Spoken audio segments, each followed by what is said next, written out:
Innal hamdalillah nahmaduhu wa nasta'inuhu wa nastaghfiruh wa na'udzu billahi min shururi anfusina wa sayyiati a'malina man yahdihillahu fala mudhillalah wa may yudlil fala hadiyalah ya ayyuhan nas ittaqu rabbakumul ladzi khalaqakum min nafsin wahidah wa khalaqa minha zawjaha وبث منهما رجالا كثيرا ونساء واتقوا الله الذي تساءلون به والأرحام إن الله كان عليكم رقيبا يا أيها الذين آمنوا اتقوا الله وقولوا قولا سديدا يصلح لكم أعمالكم ويغفر لكم ذنوبكم ومن يطع الله ورسوله فقد فاز فوزا عظيما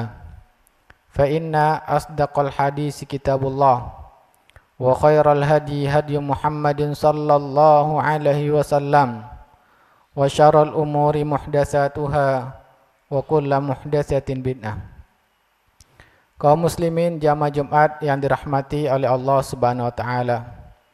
Senantiasa khatib mewasiatkan kepada diri khatib dan mengajak kepada seluruh kaum muslimin, mari kita tingkatkan takwa kita kepada Allah Subhanahu wa taala. Karena takwa inilah yang bermanfaat bagi kita di dunia dan satu-satunya bekal bagi kita di akhirat nanti. Adapun harta, pangkat, keturunan ini tidak akan ada manfaatnya di akhirat nanti. Tetapi ketakwaan inilah yang hanya memberikan manfaat bagi kita. Ketakwaan ini berupa amalan soleh, amalan yang diterima oleh Allah Ta'ala, yaitu syaratnya harus ikhlas kepada Allah dan sesuai dengan tuntunan Rasulullah SAW. Amalan itu ada bentuknya perintah dan ada bentuknya larangan dari Allah Subhanahu wa taala. Maka oleh karena itu wajib kita meninggalkan seluruh yang dilarang oleh Allah Taala. Ketika kita melakukan yang dilarang oleh Allah Taala, ini akan menjadi suatu maksiat. Dan kita wajib meyakini sebagai seorang muslim bahwa Allah tidak akan mengharamkan sesuatu kecuali pada hal tersebut terdapat mudarat dan dampak yang buruk bagi kita di dunia dan dampak yang buruk di akhirat nanti, yaitu azab Allah Ta'ala. Di antara yang Allah larang bagi seorang muslim yaitu melakukan riba. Allah menyatakan bahwa riba adalah sesuatu yang diharamkan. Allah berfirman, wa ahallallahu al-bai'a wa harrama riba, dan Allah halalkan jual beli dan mengharamkan riba. Bahkan riba dijelaskan oleh Nabi SAW salah satu di antara dosa-dosa yang paling besar kepada Allah. Maksiat kepada Allah yang paling besar.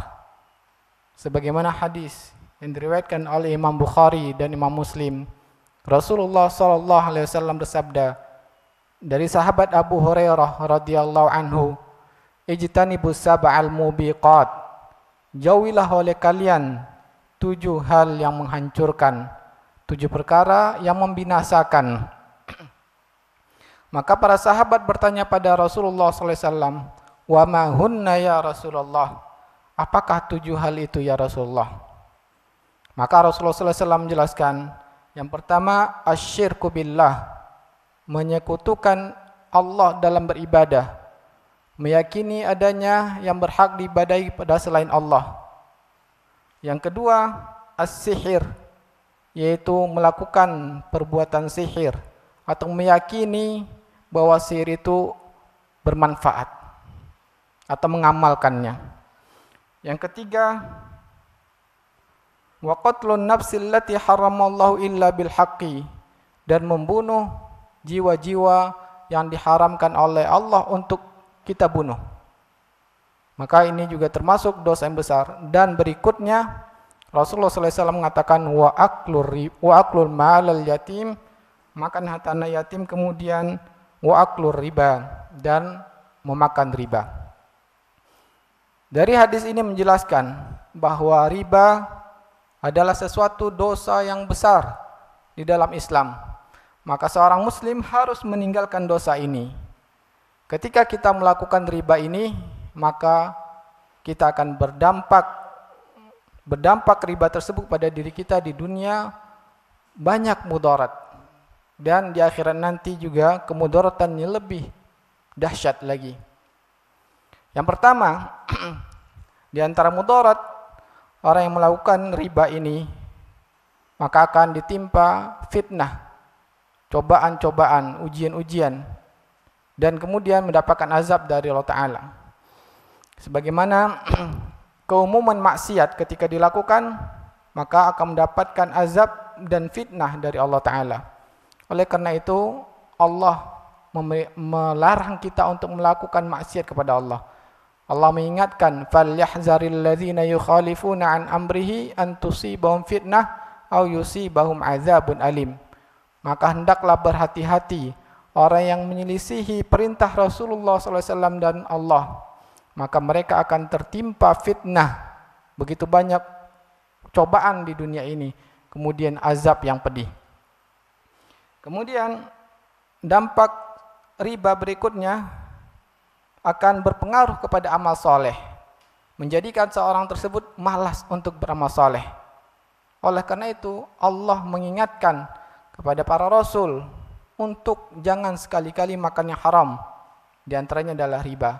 Allah mengingatkan para rasul, manusia yang paling mulia di muka bumi ini, dan otomatis juga perintah ini berlaku kepada umatnya. Ya ayyuhar rusul, kulu minat thayyibat. Wahai para rasul-rasul, utusan Allah. Tentunya mereka adalah manusia-manusia pilihan. Sekalipun mereka manusia pilihan, jika melakukan maksiat pada Allah, maka akan berdampak maksiat tadi. Maka oleh karena itu Allah mengingatkan, kulu minat thayyibat, makanlah yang halal, wa'malu salihan, dan beramal salehlah. Perintah Allah untuk makan yang halal dan baik, yang halal, kemudian baru beramal saleh. Menunjukkan ketika seorang makan yang haram, akan sulit untuk beramal saleh. Bahkan amalnya bisa tidak diterima oleh Ta'ala dari harta yang haram tersebut. Oleh karena itu Rasulullah SAW mengingkari, mengatakan bahwa doa merupakan juga salah satu ibadah yang dilakukan seorang hamba kepada Allah. Ibadah doa ini tidak diterima oleh Ta'ala ketika makanannya, minumannya, pakaiannya dari yang haram. Maka Nabi mengatakan, فَأَنَّ يُسْتَجَابُ لَهُ, mana mungkin doanya tersebut diterima oleh Ta'ala. Kemudian juga bahwa Rasulullah SAW mengatakan bahwa harta yang didapatkan dari yang haram dan kita gunakan untuk beribadah, di antaranya sedekah, maka ini tidak dianggap, tidak diterima oleh Ta'ala sebagai amal saleh. Sebagaimana Rasulullah SAW mengatakan, la yaqbalullahu salata bila tahurin, Allah tidak menerima salat tanpa bersuci, tanpa berwudu, wala shadaqata min ghululin, dan sedekah dari harta yang haram. Oleh karena itu Allah mengatakan, innallaha thayyibun la yaqbalu illa thayyiban, sungguhnya Allah Maha baik dan tidak menerima kecuali yang baik. Atau hadis Rasulullah SAW. Dan dampak berikutnya, Allah akan menghancurkan orang yang melakukan riba ini, baik itu hartanya maupun keberkahan, kebaikan dari harta itu sendiri. Sebagaimana Allah mengatakan, yamhaqullahu riba wa yurbis shadaqat, Allah akan menghancurkan riba dan mengembangkan harta dari sedekah. Bisa jadi maknanya hartanya itu yang dihancurkan oleh Ta'ala. Sangat banyak kita dapati orang-orang yang usahanya sebelum melakukan riba berkembang, tetapi ketika sudah mulai melakukan riba, maka Allah hancurkan usahanya. Nah, tetapi ada orang-orang yang kelihatannya hartanya tidak hancur, tetapi pasti Allah janjinya tidak akan Allah ingkari, Allah akan menghancurkan. Bisa jadi maksudnya yaitu kebaikan dari harta tersebut. Harta tersebut menjadikan orang tersebut selalu bermaksiat kepada Allah. Dan lebih buruk lagi, lebih celaka lagi, orang tersebut tidak bertobat kepada Allah. Ini merupakan tanda-tanda Allah tidak mencintai orang tersebut. Dibiarkan terus melakukan maksiat dan akhirnya nanti akan menjadi diazab di nerakanya Allah. Oleh karena itu, ya, Allah mengatakan bahwa orang yang melakukan riba ini akan diperangi oleh Ta'ala, menyatakan perang dengan Allah. Allah mengatakan dalam surah Al-Baqarah ayat 279, "Fa illam taf'alu fa'zanu biharbin minallahi wa rasulih." Kalau kalian tidak meninggalkan riba, maka kalian berperang dengan Allah dan Rasulnya. Kemudian Allah mengancam, ya, ketika seorang tersebut juga tidak bertaubat dari melakukan riba, Allah akan ancam dengan nerakanya dan mereka diazab begitu lama nanti di akhirat. Allah mengatakan, "Wa man 'ada," dan siapa yang kembali melakukan riba padahal sudah tahu bahwa itu diharamkan, fa ulaika ashabun nar, maka mereka adalah penduduk neraka Allah, hum fiha khalidun, bahkan mereka kekal di neraka. Nauzubillah min dzalik.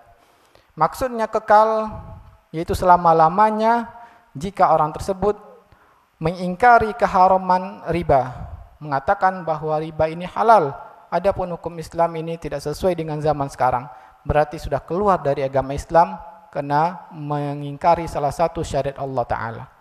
Adapun orang yang tidak mengingkari keharaman riba, tetapi terus melakukan maksiat riba ini, tetapi berat untuk meninggalkannya karena hawa nafsu atau godaan syaitan, maka maksudnya kekal di ayat ini adalah begitu lama diazab. Karena biasa di dalam bahasa Arab, kekal itu menunjukkan begitu lamanya diazab di neraka. Na'udzubillah min dzalik. Dan sangat besarnya dampak riba ini, sehingga Rasulullah SAW menyatakan semua orang yang terlibat langsung dalam terjadinya riba ini, maka mereka seluruhnya dilaknat oleh Allah. Dikutuk oleh Ta'ala. Allah tidak akan menyayanginya. Allah berlepas diri dari orang tersebut. Rasulullah SAW mengatakan, "La'anallahu akila riba wa mukilahu wa katibahu wa syahidai hum sawa." Allah akan melaknat, akan menjauhi dari kasih sayangnya. Allah tidak akan menolong, berlepas diri, yaitu dari orang yang memakan riba dan memberikan riba. Kemudian yang menulis sebagai penulis dari riba tersebut, orang yang menjadi saksi dari riba tersebut, mereka seluruhnya sama. Nah, inilah dampak buruk ketika seorang muslim melakukan riba. Aqulu qauli hadza fastaghfiru innahu wal ghafurur rahim.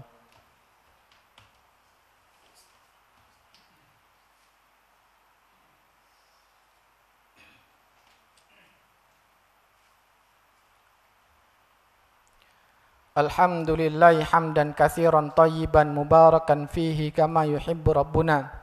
Wassalatu wassalamu ala asyrafil anbiya'i wal mursalin nabiyyina Muhammadin wa ala alihi wa sahbihi wa man tabi'ahum bi ihsanin ila yaumiddin wa ba'd. Kaum muslimin jamaah Jumat yang dirahmati oleh Allah Subhanahu wa taala. Apakah riba itu? Setelah kita mengetahui begitu buruknya dampaknya, maka riba adalah pertambahan secara bahasa. Adapun secara pengertian Islam, pertambahan yang diharamkan oleh Allah Ta'ala. Bentuk pertambahan yang diharamkan diantaranya yaitu pertambahan dalam hutang piutang, dalam meminjam uang. Ketika seorang meminjam uang, maka haram dia untuk memberikan lebih, atau sebaliknya. Ketika orang meminjamkan uang, haram dia meminta lebih dari pinjaman uang tersebut. Maka tambahan itu adalah dinamakan dengan riba yang diharamkan tadi.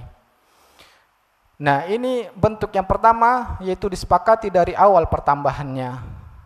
Ya.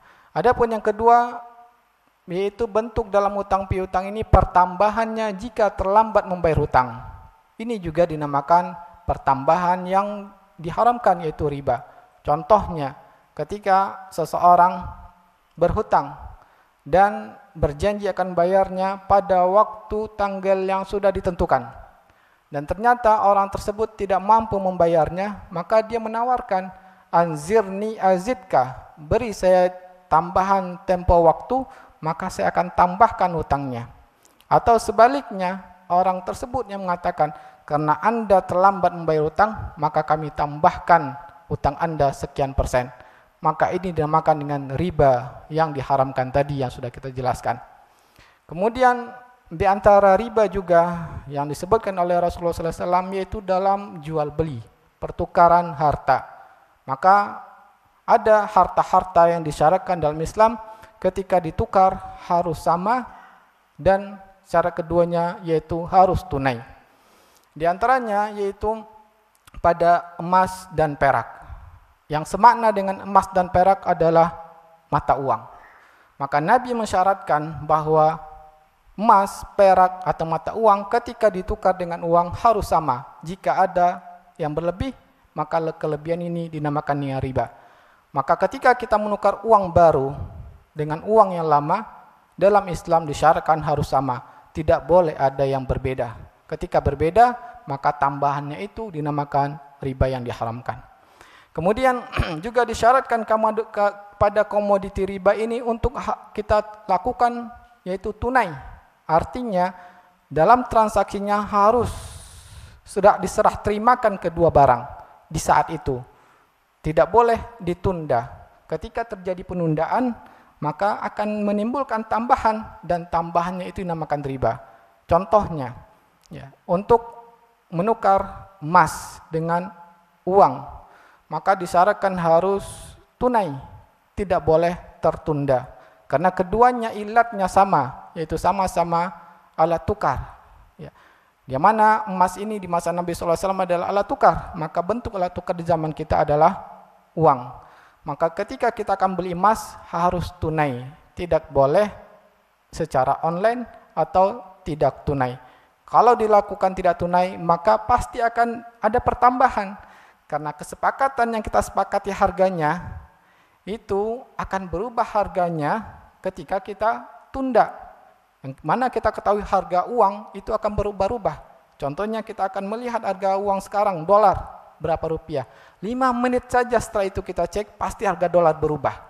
Nah, pasti ada perselisih di sana. Maka selisihnya itulah yang timbul akibat kita menunda pertukaran pada komoditi ini. Nah, inilah diantara bentuk-bentuk riba yang tadi kita sudah jelaskan dampak buruknya. Oleh karena itu, wahai kaum muslimin, hendaknya kita taat kepada Allah, kita tinggalkan riba ini. Kalau tidak, pasti Allah akan mengazab kita di dunia dan di akhirat nanti. Dan harta kita menjadi, kalau kita dapatkan dengan cara haram, maka akan berdampak buruk bagi diri kita di dunia, keluarga kita, dan di akhirat nanti Allah akan mengancam kita dengan azabnya yang begitu pedih. Na'udzubillah min zalik. Innallaha wa malaikatahu yusalluna 'alan nabi ya ayyuhalladzina amanu sallu 'alaihi wa sallimu taslima. Allahumma salli 'ala Muhammad wa 'ala ali Muhammad kama shallaita 'ala Ibrahim wa 'ala ali Ibrahim wa barik 'ala Muhammad wa 'ala ali Muhammad kama barakta 'ala Ibrahim wa 'ala ali Ibrahim innaka Hamidum Majid. Allahumma ighfir lil muslimina wal muslimat wal mu'minina wal mu'minat al ahya'i minhum wal amwat innaka sami'un qaribun mujibu da'wat ya qadiyal hajat. Rabbana atina fid dunya hasanah wa fil akhirati hasanah wa qina azaban nar. Ibadallah, innallaha ya'murukum bil adli wa ihsan wa ita'i dzil qurba wa yanha 'anil fahsya'i wal munkar wal baghi ya'izukum la'allakum tadhakkarun fattaqullaha wa aqimus shalah.